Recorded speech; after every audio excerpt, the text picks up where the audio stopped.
Dating is not easy. No, never was.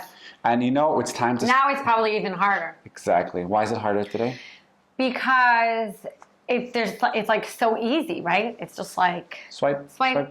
yes, no, swipe. So today we are going to give you the potential state top 10 tips for dating. Hi, my name is Dr. Assael Romanelli. And I'm Galit Romanelli. And this is the Potential State. And today we are going to give you the Potential State Guide for dating. How to be a player. So... Not what you think. Exactly. So everyone is tired of dating. And there's so much pressure, and it's almost become an industry with like courses and tips and secrets on how to do it. Definitely an industry. And basically we want to offer, first of all, this general reframe. We're moving away from finding your soulmate, from dating becoming a game. That's a lot, to play date. Play date. It's playtime. So think about play dates. When you were kids, you had play date. What was the goal of a play date? To meet each other, to have fun. To have fun. And if game is kind of the competition, winner, losers, go back to the episode on Play is the Loop of Life. Play is a state of mind. And the second we can step out of finding my soulmate and dating becomes like a business. And so that I can get married, have children, and find the one. Also that concept of finding the one. There is no one. Oh There's my God. plenty of ones. The question is it the right time? Is it the right place? So many lids to the pot. So many. Right. And even our story is that we were introduced months before we actually started dating. It's true. It took Assael months to It took me months. So it wasn't like you, and Rabbi Bernath always says, you probably meet people, you've met hundreds of people in your life. Right. One of them could have been right, but it wasn't the right time. Or like 10 of them could have been right. Exactly. So the first thing we want to talk about, the general reframe, is moving from dating to play dating. Yeah. And the goal is not to be in love, it's to love it. It's to have fun. It's to have fun. Be yourself. Yeah, be yourself. Because it's so much better to be yourself on that date and then decide like, oh, can I be myself with this person, than to like fake it, right? Like, all those romantic comedies where they go on a date and they pretend to be someone else. But then could you imagine and you're having a good time, let's say, fine. But then you have to keep up that persona. Could you imagine a lifetime of like keeping up a fake persona? And the pressure is that when is he going to... Oh, when he'll find me out. He'll find out that I really like...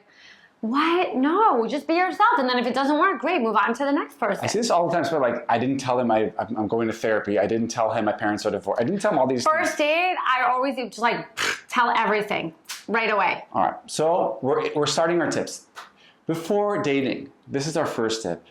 Yeah, we've got it into, we've broken it up into before, during, and after. Yes. Right. So before, number one, men, stop watching porn.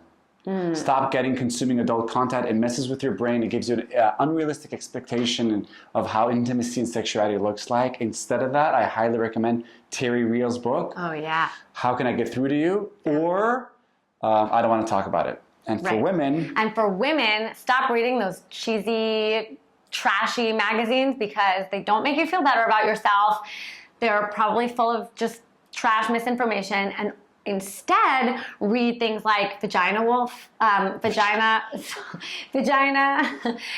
just want to say Vagina so many times. Vagina by Naomi Wolf, or Betty Dodson, Sex for One. Like, read those empowering books that will help you get that mind-body feminine connection and feel good and confident in yourself. So you won't have to be dependent on a man to help you discover yourself. You got what you need before you come to the date. Yes. That's first of all. Second, choose that play is a way of life. Practice play. Play is a muscle. Being playful the glasses on. Is a muscle in the supermarket, with your neighbors, with your family. Be playful. Refer back to the episode on Play is the Loop of Life. That muscle. And also I want to say something, because women say, well, when I'm playful, people keep thinking that I'm flirting. Well, first of all, I want to say that there's nothing wrong with that on dates. Right? Being playful and flirtatious, that's great. Like, flirtation is playful sexuality. Yes. That's what it is. So it's okay if on a date you're being flirtatious and playful in a kind of like... But if you don't practice it before the date, it's going to be harder. It's not a switch you just flick on and be playful. You have to practice it. Then it might be a little awkward. It'll make you feel awkward. You won't be mad. Then you'll get into that spiral of like, oh, this doesn't feel right. You'll be self-conscious. You'll try to look it up in those cheesy magazines. No. Start practicing play in your day-to-day life. Tip number 3, own your shit in life. What does that actually mean, Galit? I love when you do that. Just embrace your shadow. Share also the dark sides. Share also the things that you're maybe a little bit embarrassed of. When you like do things that you're, you know, the stuff that like you're not so forthcoming to share. Share it. All your shadow, all your different parts, and there's an episode on Own Your Shit. All those parts are precious. They have your superpowers in them. So start embracing them first of all to yourself, and practice to own it publicly, not just on dates, in your life. Yeah, and then in that context, I want to say that actually in dates, like I think it's a really good test almost to kind of see like how is this person going to react to part of my shadow. Like, are they going to be like disgusted by it? Are they going to like feel sorry for me? Are they going to, because I think that that's also important. Like that can be really indicative of, you know, what type of person do you want to be sitting across when you're sharing your shadow? Like what type of person do you want to step into a relationship with in terms of shadows? Like, are they like, oh, that's interesting. Like, that's cool. Like, let's explore that. Let's work with that. Or are they judgmental? Because you don't, that's indicative of kind of what your relationship may look like. And that you practice every single day, not just on your dates. Once you feel more comfortable all of this you have to practice. Yeah, it's a daily practice, just like you go to the gym. You have to come like prepped for your dating. You have to get your muscles ready. And that leads us to tip number 4. Oh, 4. Yeah, which is reframe dates. Stop seeing dates as like, oh, this is a play date. Your life is short. This is another evening. You want to have fun. They're a fun interview. You know how sometimes dates feel like an interview? I remember when we went out on a date, you were like, okay, here it goes. And you like, blah, blah, blah, gave me your resume. And like we joked about it that like, oh, okay, here's the interview section. Let's get the interview section out of the way in terms of like credentials and where we see ourselves going and like, you know, professional, ambitious aspirations, da da da da. But like, yeah, it is an interview. Of course, it's an interview, but like, make it a fun interview. So, play date. Come with that mentality. I'm going to have fun. It's going to be a good day. If I'm going to be spending this evening with you, I might as well have fun and be myself. Because at the end of the day, every person in your life is just another person that you're working on your own differentiation to be yourself. And you only want to be in a relationship with the people who like what they see when they see the full you. Exactly. If you ever want to be loved, show your shadow, refer to that talk as well. Show your full self. Exactly. Tip number 5, exercise before dating. You want to before the date, you want to get moving, you want to get the endorphins going, you want to... Yeah, and this goes back to what we just said about like flexing the muscles. You want to feel comfortable using these muscles before you get to a date. Exactly. Right? So you got to practice. Plus you're waking up your intuition, your body. I'm reminding you the body's always in the present. The mind is either in the past and the future. Right. So you could either do like yoga to get grounded or centered. You could go for a run to like get those endorphins going, make yourself feel good. You can take it to all kinds of levels. And that leads to tip number 6, which is come hungry and thirsty. Yes, vitality. So Yes. I'll have this salad. No, order the freaking hamburger and sink your teeth into it and get messy. Like, if he can't handle it, bye-bye. What, are you not going to eat now for the rest of your life? Because you want to be visceral. When you eat, I've noticed a lot. Yeah, you want to like, you know how sometimes when you're like really into a meal, it's like, oh, this is so good. Like, yeah, you want, like, that's so awesome. That's so contagious. It's also vital. Like you're vulnerable when you're eating. It's so fun to be around someone who's like, oh my God, this dessert is like amazing. You gotta taste it. Who doesn't want that kind of date? Think about kids when they eat, they go, so. Yeah, I love it. Lyra sometimes eats and she's like, And I remember one time a woman in the clinic, she said she purposely went for the burger. But she didn't order the fries because she was too embarrassed. Order the whole meal with the brewski. Supersize it. Exactly. And also enjoy it. You want to be alive. You want to be alive together. Eating is life. Yes. And if we go back to the play date, what's the first question you ask your kids when they come back from play date? Did you eat? Did you eat? Because eating is part of the play date. You can't have a play date without eating. What did you eat? How was it? How was it? All right. So we're going into the next section. During the date, aim for self-exposure and broadcast live. Say what you're feeling for good and for bad. Talk to yourself. Be silly. Don't take yourself too seriously. Yeah. Have purposeless Loosen conversations. up. Yeah. Let go. So on one hand, you can talk about something serious, but then you can think about spoons and who invented the spoon and can you flick it? And if I'd flick it, how far could you flick the pea to the other side of the restaurant? I love it. You want to be able to broadcast live. Don't eggshell around the date. Speak your mind. Yeah. I think that that's a great opportunity to see kind of what things can come up, right? Like what type of engagement will speaking your mind with this person and broadcasting live bring out in you and in them. Because you want to create it's so refreshing. You also want to create a synergistic third. So by broadcasting live, there's a higher probability we're going to generate something new than your resume, my resume, and then we have to one-up each other's resumes. Ugh, I hate that. So broadcast live, purposeless conversations.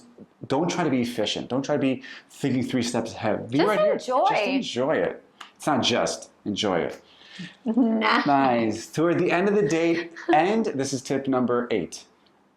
Try to end the date with an honest feeling. Don't keep it cryptic. Don't go like completely, we'll talk about it. Like don't that, like, how is it? Like, I don't want to share how it was for me until I know how it was for you. And like, oh, can I? And it's also legitimate to say, I'm not sure. Like that was nice. Like you don't have to feel like you have to say yes or you have to say no. It's also fine to say, wow, this is a really interesting evening. I need to like process it or something like that. Yeah, I need to digest this along with my burger. So finish it. I need to digest this date along with everything else I ate tonight. It's fine to say that you're not sure, but don't go cryptic. Don't just vanish. And here are the last 2 tips after the date. Don't play the game. I had this client who was a computer scientist. He says there's an algorithm. And if you have to send the text, 5 hours after, but not 2 hours too early. And if you do that, it seems to... I played those games sometimes. Like, no, I can't send it now because of this and that. And you start like doing these like crazy equations in your mind. Like you make this process flow chart in your mind of like, if he texts that, then you text this. If you text that, then he texts this. And like, it doesn't end and it's so exhausting. It's just like, I had a great time. Great. I'm going to text. I had a great time. Want to meet again? Yes. And then it's like... then you'll know and you can move on. If it's a no, you can just move on. Because it's exhausting. It's a waste of energy. We only have a finite amount of energy. So let's not waste it. Especially on the wrong person. Exactly. My God. And if you like it, you want to be full. You want to be vital. You want to be expressing what you feel. And also you want to, exactly. And if a partner thinks you're you want to say to the partner, like, I had a great time. Like, you want to be exposed and vulnerable because you want them to do the same thing. You want them to say, I also had a great time. Oh my God. And if you are playing these silly mind games and are not being forthcoming with how you feel and how the date felt with you, then you're decreasing the chance that they will do the same with you.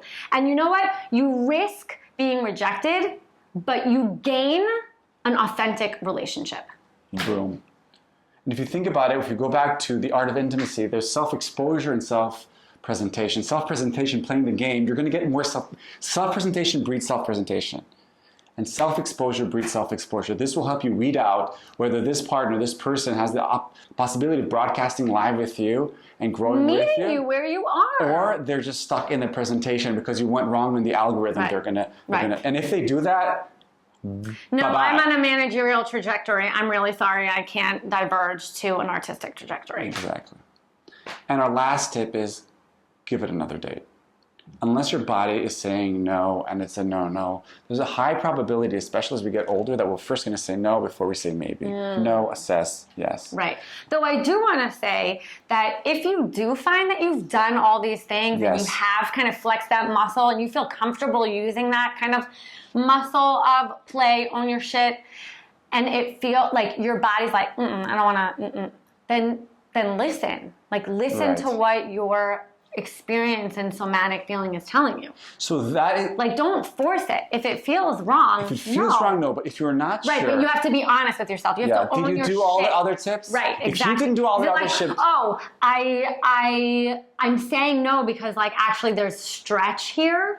Or I'm saying no because, you know, it really didn't feel. Because if you're saying no because there's potential stretch, go. You have to go. You need to stretch. And I think this can also be a checklist for you. Have I done these tips? If I haven't, and I'm like, that's your maybe one more date to do this again because it is a difficult situation. Like, what are you gonna lose with one more date? Because if it's another play date, but don't go on that other date if you're gonna be like hermit. Exactly. You want to keep going these tips. So give it another date. So these were our top 10 tips. We would love to hear. Leave your comments on your top tips. Yes, give us your top tips. And please be in touch with us. We'd love to help you guys find your next play date. To find someone you can be yourself, like in Aladdin. When he says... no, Aladdin's a bad example. He faked says, it. Be... oh, the genie says, be yourself. So... That was Gigi Romanelli. And that's Dr. Assael Romanelli. And we're the Potential State. We'll see you next time.